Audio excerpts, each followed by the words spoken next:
Hello les accros de One Piece, c'est Silver et Copper. Bienvenue sur Raftel Hill, la chaîne dédiée à l'univers de One Piece. Aujourd'hui on lance une nouvelle série de vidéos, avec pour titre de qui Oda s'est inspiré, et qui va mettre en évidence les références et les inspirations de notre cher maître Oda. Comme vous le savez tous, Oda s'inspire énormément du monde alentour pour créer sa multitude de personnages. Il n'est pas chose aisée de retrouver toutes ces sources.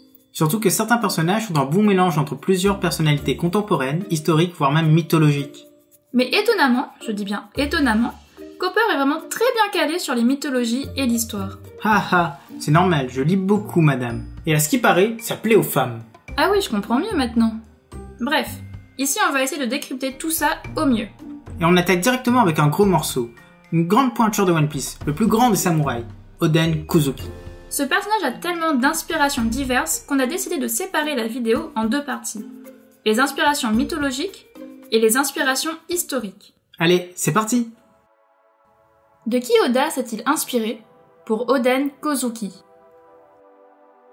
Les références mythologiques. Il est fort probable que vous n'ayez jamais lu l'un des plus vieux livres du monde, l'épopée de Gilgamesh. Et si c'est le cas, vous nous impressionnez beaucoup. Si vous l'avez pas lu, ne vous inquiétez pas, le lisez pas, parce qu'à part crâner en société, ça sert pas à grand chose. Henri, très cher, avez-vous lu le dernier texte sumérien sur Gilgamesh? Évidemment, ma chère. Un peu de thé?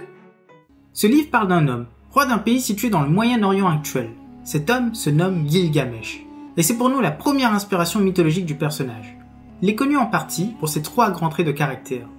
Premièrement, il est né avec une force extraordinaire. Depuis son enfance, personne ne pouvait rivaliser avec lui. Deuxièmement, il attirait les femmes comme un aimant. Il est dit qu'il les gardait avec lui, allant jusqu'à se créer un harem avec elles. Et avec leur consentement, bien sûr. Ce qui poussait les villageois à cacher leurs filles et leurs femmes à son passage. Et troisièmement, il aimait se battre avec n'importe qui, juste pour montrer sa supériorité et trouver ses limites. Les gens avaient peur de lui. Eh bien ça colle parfaitement avec le personnage d'Oden. Dans son incroyable introduction, Maître Oda parle bien d'un enfant super fort, qui envoie valser ses nourrices alors qu'il est dans son berceau, d'un adolescent qui attire les femmes et les filles de la capitale des fleurs, et qui crée son propre harem. Les maris et les pères sont obligés de se soulever pour les récupérer, et il les bat tous. Est-ce une coïncidence? Bien sûr que non, car la similitude ne s'arrête pas là. Dans son épopée, Gilgamesh n'a de cesse de vouloir voyager et de trouver une personne aussi forte que lui. Et il va y arriver. Il rencontre Enkidu, son alter ego, avec qui il va se battre pendant toute une journée, et ils finiront par devenir amis. À partir de là, ils voyageront ensemble pour découvrir le monde. Mais Enkidu finit par mourir et dans sa grande tristesse, Gilgamesh va tout faire pour le ramener à la vie, mais sans succès. Du côté d'Oden, son obsession était de découvrir le monde, et il est tombé sur deux personnes de son calibre. Barbe Blanche tout d'abord, et ensuite Gold dit Roger. Pour le premier, leur combat a dû être épique, malheureusement on ne l'a pas vu. Et pour le second, il le suivra jusqu'au bout du monde, et pleura toutes les larmes de son corps en apprenant son exécution. Il ne fait aucun doute que s'il avait pu, il serait parti le chercher au-delà de la mort. La ressemblance est troublante, n'est-ce pas? L'autre inspiration mythologique est beaucoup plus connue. Il s'agit du célèbre héros de la mythologie grecque, Hercule. Comme pour Gilgamesh, il est connu pour avoir une force surhumaine depuis sa naissance. Il tord le cou d'un serpent qu'il attaquait dans son berceau, et tue souvent ses nourrices et professeurs par inadvertance. Il est également décrit comme un personnage irrésistible. Mais ce qui nous interpelle le plus, c'est la similitude entre les actes d'Oden et 4 des 12 travaux d'Hercule.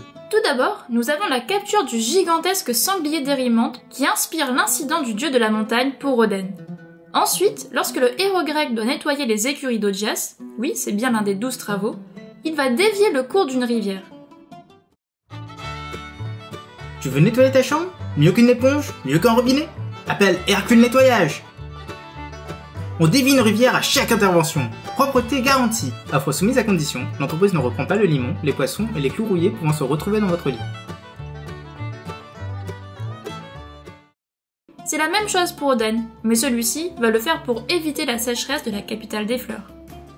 Dans sa quête de la pomme d'or, qui peut être assimilée au fruit du savoir de la Bible, Hercule va se rendre aux confins du monde, où nul homme n'a posé les pieds, le jardin des Hespérides.